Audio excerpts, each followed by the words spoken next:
स्वागत है the magic world में, जहां जादू और रोमांस एक साथ चलते हैं।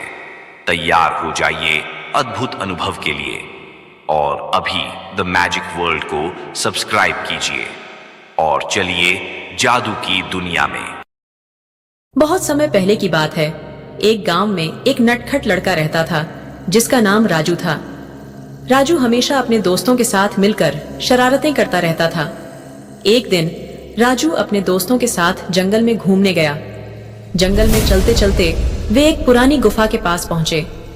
गुफा रहस्यमय और डरावनी लग रही थी और गांव के लोग कहते थे कि उस गुफा में नागिन रहती है।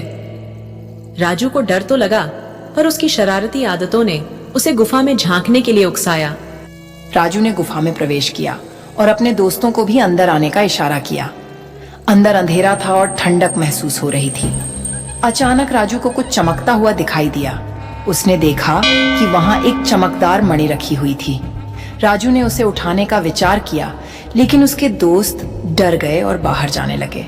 परंतु राजू की जिज्ञासा इतनी बढ़ गई थी कि उसने मणि उठा ली। जैसे ही राजू ने मणि को हाथ में लिया, गुफा में एक तेज आवाज गूंज उठी। एक सुंदर परंतु भयंकर नागिन ने अपने असली रूप में प्रकट होकर राजू को घूरा। नागिन ने गुस्से से कहा, यह मेरी मणि है और इसे छूने की सजा तुम्हें भुगतनी पड़ेगी। राजू डर से कांपने लगा, लेकिन उसने हिम्मत नहीं हारी। उसने नागिन से विनती की, मुझे माफ कर दो, मैं सिर्फ इस मणि की सुंदरता से आकर्षित हो गया था। नागिन ने उसकी बात सुनी और कुछ देर तक उसे देखती रही।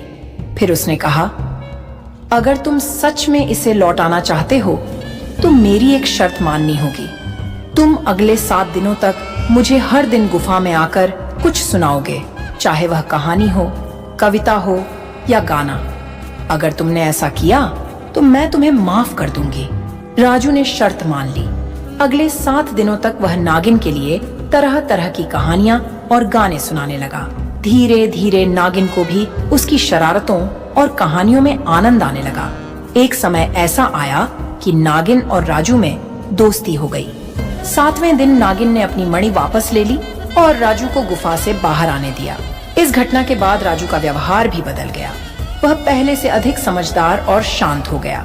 उसने अपनी शरारतों को छोड़ दिया और सभी की मदद करने लगा। गांव के लोग भी उसकी इस नई सोच से खुश हो गए।